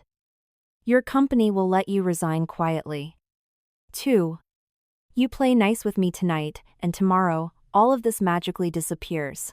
I looked at him and asked slowly. You're a director at Apex Solutions. Since when do you have the authority to dictate HR actions at my company? Kevin laughed, a smug, satisfied sound. Chloe, you've been in the corporate world for years. Are you still this naive? Power and connections open doors anywhere. I didn't touch the folder. I kept my eyes locked on him and said quietly, I came here because I want to hear your conditions clearly. You said that if I spend one night with you, the HR investigation at my company will be squashed, and Tyler will be promoted to sales manager. Is that correct? Kevin raised an eyebrow, seemingly amused by my bluntness. He took a sip of wine and replied, You use such harsh words. I'm just giving you an opportunity to fix your mistakes. Tyler needs that chair, you need your reputation, and I want you. It's a win-win-win. In my ear, the silent call was still active. I knew Natalie and the Apex compliance team were listening to every word, but I also knew just hearing it wasn't enough. Kevin had to elaborate. He had to say it out loud. I forced back a wave of nausea and pressed on, How much has Tyler already paid you? Kevin sneered. He volunteered that money. A few dinners, some gifts. A couple of golf outings. Compared to the salary of a sales manager, what is that? You think you can climb the corporate ladder with perfectly clean hands? I kept my hands under the table, pinching my palm to keep my voice from trembling. And the upcoming project? Tyler said, if he becomes manager, he gets to assign the vendors you designate. Kevin studied me for a moment, likely weighing how much I actually knew. But his ego quickly overpowered his caution. He leaned forward, his voice low but distinctly clear. When he makes manager, the proposals go through his desk. The vendors I pick get the contracts, we inflate the quotes by a margin, and we split the difference. Every company has slush funds. You've worked in compliance for years, don't tell me you've never seen it. My blood ran cold, but outwardly, I remained stoic, so you're giving Tyler the job not because of his merit, but because he's willing to follow your orders. Kevin laughed out loud. Merit is what you talk about in board meetings. In the real world, you promote people who know how to obey. He paused, his eyes dragging across my face in a way that made my skin crawl. But with Tyler, the money is just a bonus. I agreed to pull him up because he offered me something I actually wanted. I knew he was talking about me. Disgust surged in my throat, but I forced myself to ask, me. Kevin didn't even try to hide it. He nodded very slowly, exactly. Years ago, you humiliated me in front of the entire campus. I always told myself that one day, you'd have to sit across from me and beg. Tonight was definitely worth the wait. I looked at the wine glass in front of him, at that smug grin, and suddenly found this man pitiful in an incredibly sick way. More than a decade had passed. He had a high-ranking title, money, and sycophants, yet he was still so hollowed out by a college rejection that it had twisted his entire personality. I said softly, You don't love anyone. You just want to win a game you lost years ago. Kevin slammed his glass down, his eyes darkening. Don't psychoanalyze me, you don't have the right. The tension in the room spiked instantly. Kevin suddenly stared hard at my hair clip. He narrowed his eyes, You're way too calm tonight. You don't look like someone who came to beg. My heart skipped a beat, but my face remained passive. He stood up, walked around the table, and stopped right next to me. Are you trying to record me again? With that, he snatched my purse and dumped its contents onto the table. Lipstick, wallet, tissues, and keys scattered everywhere. He rifled through it frantically but found no device. I looked up at him. What are you so afraid of? If your hands are clean, why does a woman's purse make you panic? That comment hit Kevin's ego like a bullet. He grabbed my wrist, squeezing it so hard pain shot up my arm. Chloe, you still have that same smart mouth. Back then, It was that mouth that made me want to break you. I bit my tongue to keep from crying out. I knew the moment I showed fear, he would feel victorious. Just then, the door to the private room burst open. Chris rushed in first, his face flushed red, his eyes looking like they wanted to incinerate Kevin on the spot. Right behind him was Natalie, accompanied by two men in dark suits wearing Apex Solutions internal audit badges. Kevin dropped my wrist like it was burning hot. For a split second, the arrogance on his face shattered, revealing raw, genuine panic. Natalie stepped forward, her voice ringing clear, "Mr. Sterling, we have heard the entirety of that conversation, which has been recorded by the Compliance Division in accordance with internal investigation protocols." Kevin immediately shifted his expression, forcing a stiff laugh. "You guys are misunderstanding. Chloe and I are old friends. We were just joking around privately, and things got a little out of hand." Chris stepped in front of me, his voice a low, lethal growl. "Old friends, who squeeze my wife's wrist and blackmail her into trading her dignity for my brother's promotion?" Kevin looked around. Realizing the tables had completely turned, he went pale, but he still tried to play it cool. "There's no evidence I forced anyone. Audio in a private room can be edited or taken out of context." Natalie placed a specialized recording device on the table, the screen displaying an active, encrypted recording session with a live timestamp. One of the compliance officers opened his briefcase and pulled out an incident report pad. "Then we invite you to provide a written explanation, Mr. Sterling. And I highly suggest you choose your next words very carefully." I stood behind Chris, my wrists still throbbing, but my chest felt lighter. For the first time, since Kevin reappeared in my life, he was no longer the untouchable executive looking down on me. He had been dragged into the light, right in the very room where he thought he held my fate in his hands.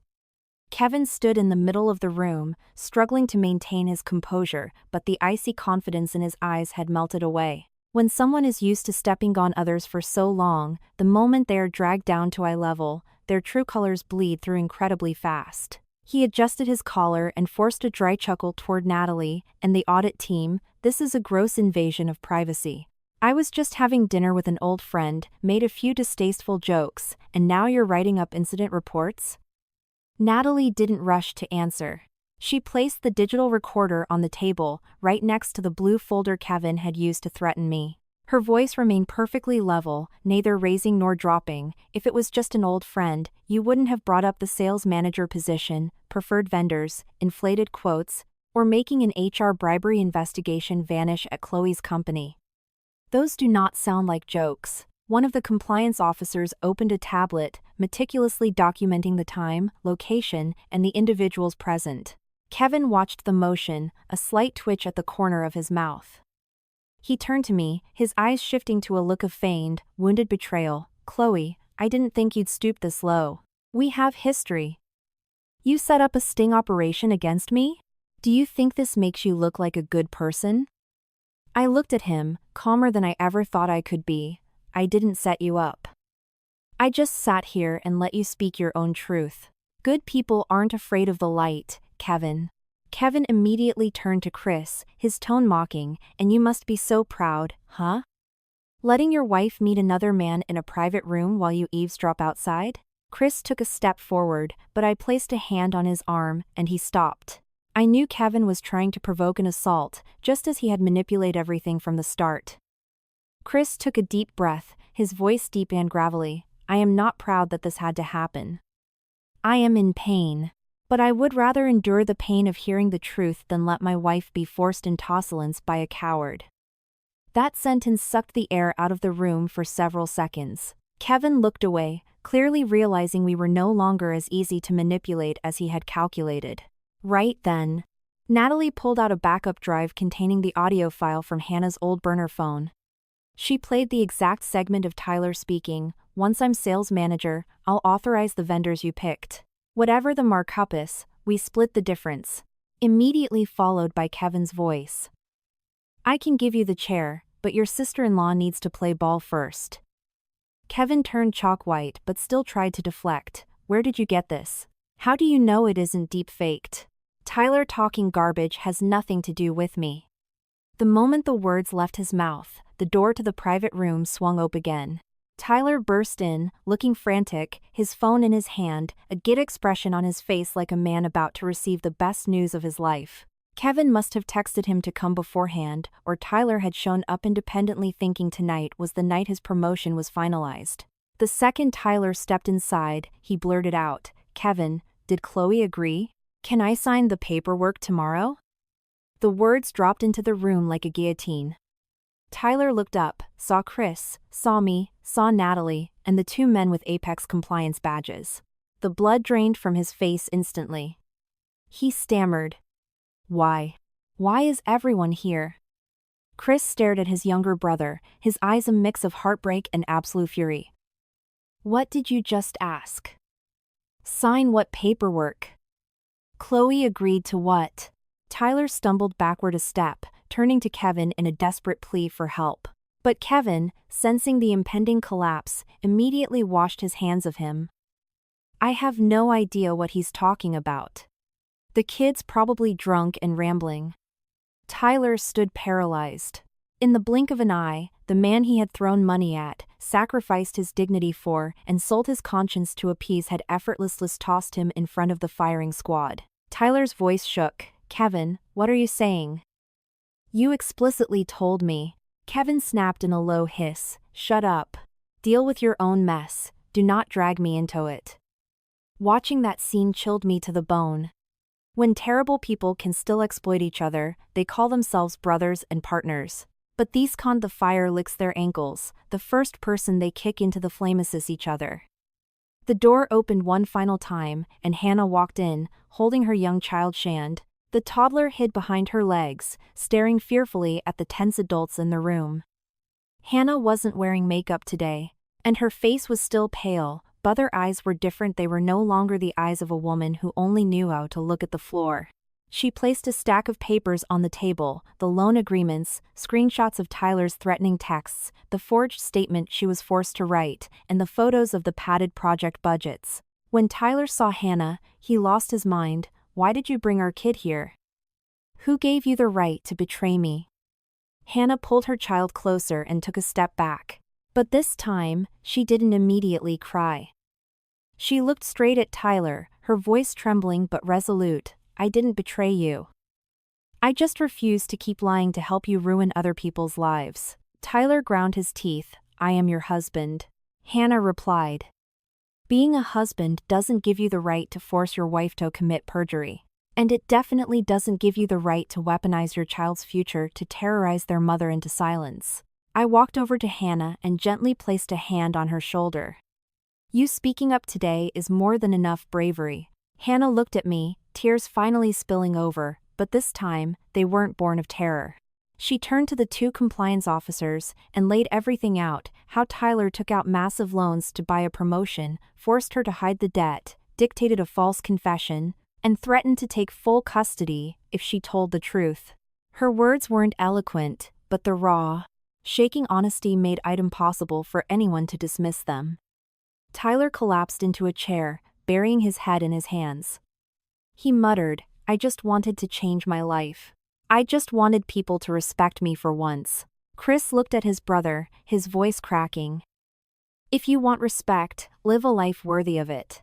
Nobody respects a man who sells out his wife, sells out his sister-in-law, and sells out his company just to climb a ladder." Seeing the situation completely spiral out of his control, Kevin began backing toward the rear exit. But a restaurant security guard was already blocking it courtesy of Natalie's advanced planning. The compliance officers immediately instructed Kevin to remain for questioning and sealed the documents unlettable. Kevin snarled, "You have no legal right to detain me." Natalie replied icily, "We aren't physically detaining you. We are holding you accountable to the exact words you just spoke and the physical evidence sitting right in front of you." For the first time, Kevin couldn't muster a fake smile. As I stood in the middle of that room, watching Tyler's head bowed in defeat, Kevin's pale face, and Hannah crying as she clutched her child, I didn't feel the vindictive triumph I thought I would. I only saw one undeniable truth: when greed goes too far, it doesn't just sink the guilty. It inflicts deep wounds on the vulnerable people surrounding them. But tonight, at the very least, Hannah had finally stepped out of the shadow of her own fear. The night at the Oak Room ended with an incident report much longer than I had anticipated. The compliance team required Kevin, Tyler, and even Hannah to sign a document verifying the events that transpired in the private dining room. Initially, Kevin outright refused to sign, loudly protesting that he had been set up. But when Natalie placed the timestamped call logs, the audio file from Hannah's old phone, and the text messages he had sent me right in front of him, he had no choice but to stay silent. That silence wasn't an admission of guilt, it was the rapid calculation of a man realizing he could no longer talk his way out of a corner. Tyler, meanwhile, completely broke down. He sat hunched in the corner of the room, his hands aggressively twisting the hem of his shirt. When he had first walked in, he honestly believed Kevin was going to elevate him, that the sales manager chair was just a nod away. Yet, in less than an hour, every dark secret had tried to bury was laid bare in front of corporate investigators. When the compliance officers questioned him about the padded budget spreadsheet, Tyler stammered, claiming it was just a rough draft. When asked about the audio recording discussing the kickback split, he looked pleadingly at Kevin. Kevin didn't even glance at him. He stood by the window, his face expressionless, and delivered a line I will never forget. "I am not responsible for the active imagination of a subordinate." Tyler's head snapped up, his eyes bloodshot. "Kevin, how can you say that? You told me to do it. You said all Chloe had to do was..." He stopped mid-sentence, realizing that the more he spoke, the deeper he dug his own grave. Kevin turned, his eyes slicing like a scalpel. "I suggest you think very carefully before you continue defaming a senior executive." Watching that exchange sent a shiver down my spine. It highlighted the utter cheapness of relationships built entirely on illicit mutual benefit. Yesterday, they were brothers, promising promotions and splitting embezzled funds. Today, the second danger arrived, the man with power wiped his hands clean, tossing his sunderling to take the fall. Tyler was greedy and cowardly, but he was now choking on the very seed he had planted, placing his absolute trust in a man without a conscience. After leaving the restaurant, we didn't go straight home. Chris drove Hannah and me to a late-night diner nearby. Hannah's child had fallen asleep on her shoulder, a small cheek pressed against her thin shirt. Hannah sat across from me, her eyes swollen red, holding her child so tightly it was as if letting go meant the rest of her world would vanish. I ordered her a hot bowl of soup. "Eat a little. You were incredibly brave tonight." Hannah looked at me, tears welling up again. "I wasn't brave, Chloe. I was just so terrified that I finally broke. I was so scared that if I stayed quiet, my child would grow up looking at me as an accomplice." I replied gently, being terrified, but speaking the truth anyway. That is exact what bravery is. Chris sat next to me, silent for a long time. He looked at his young nephew, then turned his face away. I knew he was hurting. No matter how terrible Tyler had been, he was still his brother. But some wounds can't be bandaged by simply invoking the word family to cover up a crime. When we got home, the news that Tyler and Kevin were facing an internal investigation had somehow already reached Linda. She was sitting in the living room, her hair disheveled, her eyes red.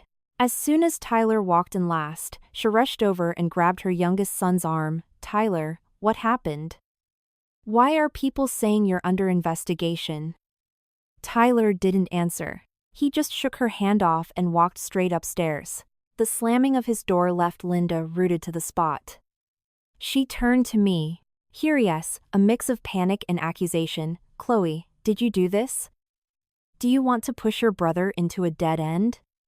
That question hit me like a bucket of ice water. I had assumed that after everything had been dragged out into the open, she might ask if I was okay, if Kevin had hurt me, or at least ask if Hannah and her grandchild were safe. But their very first instinct was still to protect Tyler. Chris dropped my bag on the floor, his voice exhausted but resolute. "Mom, Tyler pushed himself into a dead end. Not Chloe." Linda burst into tears. "He's your brother. If he makes a mistake, we teach him. Why would you let outsiders investigate him? Aren't you afraid he's going to lose his entire future?" Chris stared at his mother for a long time. In his eyes was the profound grief of a loyal son, forced to undergo a brutal awakening. Loving him isn't wrong, Mom. But loving him so much that you cover up his cruelty is destroying him. You've done enough damage. Linda froze, then spun toward me. Are you satisfied now? Ever since you married into this house, these brothers haven't loved each other like they used to. I took a deep breath. If I were the woman from a few years ago, I might have cried. I might have tried to defend myself, tried to prove I wasn't destroying their family. But in that moment, I just said very softly, I didn't break this family, Mom. I just refused to let myself be offered up as a sacrifice anymore. Hannah stood in the doorway, holding her sleeping child. She looked down and spoke quietly to Linda. Mom, I'm going to stay at my parents' house for a while. Linda snapped her head around. Are you trying to abandon this family right now, too? Hannah trembled but answered firmly. I'm not abandoning anything. I just need a safe place for my child.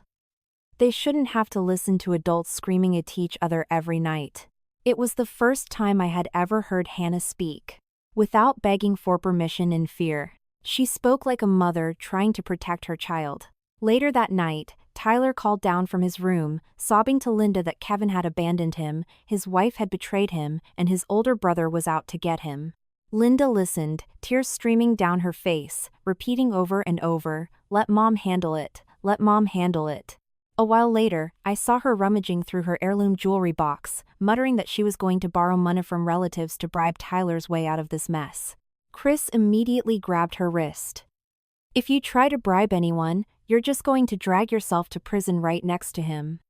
Linda collapsed into a chair, sobbing like a child. I looked at her and felt no satisfaction. Even though she had said things that cut me to the bone, I still recognized that the woman in front of me was a mother whose world was collapsing due to her own blind enabling. I turned to Chris. Tomorrow, you need to take Mom to see a lawyer. Not to help Tyler escape justice, but to help her understand what she legally can and cannot owe right now. Chris looked at me, his eyes red. He probably didn't expect that after everything, I would still try to point his mother toward the right path. Linda looked up at me, her lips trembling, but she couldn't form a single word. I wasn't waiting for a thank you. Sometimes, kindness isn't about immediate forgiveness, it's about stopping someone who has already made terrible mistakes from making even worse ones. That night, Linda sat for a long time by the memorial shelf holding her late husband's urn. As I walked past, I heard her whispering. I thought I was saving me son. I didn't know I was pushing him deeper into the ground. The words were so faint they almost dissolved into the night, but I knew that, at the very least, a crack had finally formed in her wall of denial. The next morning, Apex Solutions issued an official notice suspending Kevin and Tyler pending an internal investigation. The news spread like wildfire, not just within their company, but across their external business networks. Rumors began swirling about the sales manager seat that was surrounded by dirty files before it was even filled.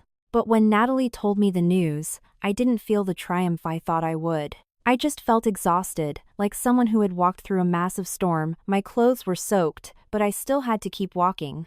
Apex's compliance and audit team moved incredibly fast.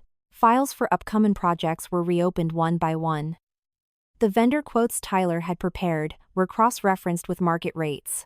In just a few days, they discovered multiple grossly inflated figures, some equipment marked up by 30%, service contracts split into smaller tiers to bypass standard executive review, and even newly registered LLCs placed on the preferred vendor shortlist. Natalie called me, her voice much more severe than usual. Chloe, you were exactly right. It wasn't just one file. It was an entire supply chain setup. Tyler was just a minor link, but Kevin was the architect. I held the phone, staring out at the balcony, my heart sinking. I had initially thought I just needed to prove my own innocence. But as things unfolded, I realized that if this trap hadn't been exposed, so many others would have been dragged into it. People would have lost money, lost jobs, lost reputations, also a small circle of men could split a kickback. At first, Kevin maintained a hardline defense. He claimed all conversations were misinterpreted and that the audio files were legally inadmissible because he hadn't consented to being recorded. He insisted his meeting with me was strictly a personal dispute over past romantic grievances. But those excuses couldn't cover up the financial paper trails, the anomalous entertainment expenses, the luxury gifts, billed to dummy accounts, the money laundered through intermediary shell companies. Slowly, the web was being reconnected. A person can lie beautifully, but money rarely knows how to lie flawlessly. The hardest hit came from former Apex employees. When the news of Kevin's suspension broke, several people who had stayed silent for years finally approached the compliance division. A former admin assistant testified that Kevin had pressured her to attend private client dinners, and when she refused, her annual performance review was tanked. Another female sales rep confessed that Kevin had used contract renewals to coerce her into binge drinking with clients. These stories weren't blasted on social media, but when they were entered into official affidavits, every single word became a sledgehammer, tearing down the fortress of fake corporate power Kevin had built. When Natalie told me this, I sat in silence for a long time. My heart ached for those women. They were probably just as terrified as I was, thinking no one would believe them, swallowing their humiliation just to keep their jobs and put food on the table. I didn't dare call myself a savior. I had just inadvertently pulled the first loose thread, causing the entire rotten curtain to collapse. As for Tyler, after a few interrogation sessions, he started confessing. Not out of sudden remorse, but because Kevin had discarded him so quickly.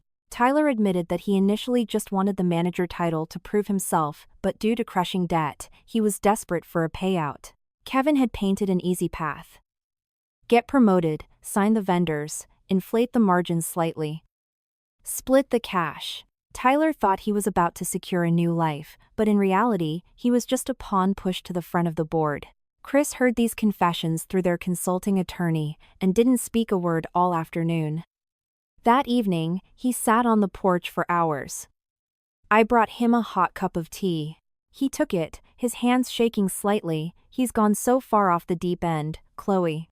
But hearing him confess, it still hurts. I keep thinking that, if I had been stricter with him years ago, maybe he wouldn't have slid this far. I sat down next to him and said gently, "You can blame yourself for being passive for too long, but you cannot take the blame for Tyler's crimes. He's an adult. When you choose a path, you have to walk it on your own 2 feet." A few days later, the files were handed over to law enforcement due to clear evidence of commercial bribery, document forgery, corporate embezzlement, and extortion. Kevin was summoned by the authorities. At first, he hired high-powered lawyers and tried to call in favors to squirm his way out, but his own panic made things exponentially worse. The night before his second police interview, Kevin sent someone into the office to smuggle out a laptop and several external hard drives. Building security caught them, and internal audit immediately seized the devices. The recovered data revealed dozens of falsified vendor quotes, spreadsheets tracking kickback percentages, and a trove of incriminating text logs with Tyler. When the news broke that Kevin had been formally detained for attempting to destroy evidence, Linda was sitting in the backyard snapping green beans. Tyler was taken into custody later that same day. When the police cruiser stopped in front of our house, Tyler walked out, head bowed, his hair a mess, his face gaunt. Linda lunged forward, screaming her son's name in tears. "Tyler! Tell them you just made a stupid mistake, that's all." Tyler looked back at his mother, his lips moving, but no sound came out. Perhaps, in that final moment, he realized that not every crime can be brushed away with the excuse of a stupid mistake. Linda collapsed right there and there. Chris ran over to catch her, while I stood a few steps back, my chest heavy. I took no joy in seeing her suffer, but I couldn't forget that she was the same woman who had tried to push me into a humiliating transaction. There are some prices that aren't paid for the satisfaction of others, but to finally reach the person paying them that you reap exactly what you sow. During his formal depositions, Tyler admitted to stealing my private information to curry favor with Kevin. He also confessed to forcing Hannah to write the fake statement, threatening to take their child, and weaponizing his debt to ensure her silence. Hannah was brought in to provide evidence. When she walked out of the precinct, she called me, her voice shaking but lighter than it had been in years. "Chloe." It was the first time I told the whole truth without being terrified of him standing behind me. Hearing that made my eyes burn. Kevin, on the other hand, tried to pin the entire operation on Tyler until the very end, but the bank transfers, text messages, and audio recordings betrayed him. A man who had spent his career manipulating people with his authority was ultimately bound and gagged by the paper trail that authority left behind. As for Tyler, the sales manager chair he had dreamed of never belonged to him. What he earned instead was a termination letter, a criminal indictment, and a shattered family. That night, Chris said to me, "It kills me because he's my brother. But I can't let him use the word family to cover up evil anymore." I held his hand. Outside in the yard, Linda sat silently under the yellow porch light, her hair seemingly turning grayer by the minute. I knew the road ahead still held a lot of pain, but at the very least, everything was finally being called by its true name. Wrong is wrong, a crime is a crime, and nobody has the right to force a woman to sacrifice her dignity to subsidize another man's greed. 3 months after the fallout, my life finally started returning to a normal orbit. My company issued an official conclusion, clearing me of any involvement in the bribery allegations and confirming that the cash envelope in my desk was a premeditated setup. The HR director who had hastily pressured me to confess was severely disciplined for failing to follow investigative protocols. The company issued a formal apology to me in front of the entire department. On the day I received my new employee badge, I stood outside the corporate campus for a long time. The parking lot was the same, the trees were the same. The familiar coworkers still greeted each other every morning. Outwardly, nothing had changed. But only I knew how long and brutal the road behind me had been. Some wounds are invisible to the eye, but they take a very long time to stop throbbing when the memories surface. I took an extra 2 weeks of PTO not because I was still scared, but because I needed a moment of silence to recalibrate. Throughout that time, Chris was always by my side. One weekend morning, he quietly drove me back to visit my parents. The moment we stepped onto their porch, he bowed his head to them and said, his voice thick with guilt, "I am so sorry. I failed to protect Chloe sooner. I let her endure so much suffering before I finally stepped up. That is my fault." My mother looked at Chris for a long time and just let out a soft sigh. My father placed a hand on his son-in-law's shoulder and said slowly, "Knowing you made a mistake and actively fixing it is what matters. Every family goes through storms. What counts is whether you hold on to the person standing next to you when the storm clears." I turned to look at Chris. He had lost a lot of weight over the past few months. I knew he had sacrificed so much. He lost the peace in his home, lost his faith in his brother, and suffered watching his mother break down. I gently took his hand and said, "I don't need a flawless husband. I just need a man who knows how to stand on the side of what is right, no matter how hard it gets." Chris gripped my hand tightly, his eyes red, but he didn't say a word. Shortly after, we decided to move out into our own place. Not because we wanted to cut ties with my mother-in-law, but because we both understood a hard truth: distance is sometimes the only way to preserve respect. Before we packed up, Chris made it very clear to Linda, "I am still your son. I will always make sure your medical bills and living expenses are fully covered. But my wife and I are building our own life now. From this day forward, no one has the right to interfere in our marriage ever again." This time, Linda didn't argue. She just sat quietly in her old armchair, her gray hair catching the light. Since the incident, she spoke very little. The woman who had blindly believed that coddling her son was always the right answer finally had to witness how that exact coddling had destroyed him. As for Hannah, after consulting with a lawyer, she formally filed for legal separation from Tyler and petitioned for primary custody of their child. I connected her with a support center for victims of emotional and psychological abuse. In the beginning, she was incredibly timid, constantly terrified of saying the wrong thing. But as the days passed, she grew stronger. She found a modest administrative job. The pay wasn't amazing, but it was enough to provide a stable life for her and her child. One afternoon, Hannah asked me to meet her at the same cafe where we first spoke. The little toddler who used to hide behind her legs was now laughing and running around the patio. Hannah looked at me, her eyes shining with emotion. "Chloe, I used to think my entire life was just about enduring. If you had blamed me or hated me that day, I probably would have stayed silent forever. Thank you for not pushing me away, and for pulling me up when I was drowning." I smiled, watching her child laughing in the sunlight. "I didn't save you, Hannah. You saved yourself. I just held your hand when you were too afraid to take the first step." Tyler, after being fired and facing aggressive prosecution for his corporate crimes, was finally forced to pay the price for everything he had done. The sales manager, chair he had been willing to burn everything to the ground for, was nothing more than a ghost. All he was left with was a mountain of debt, crushing remorse, and a permanently fractured family. Kevin suffered the same fate.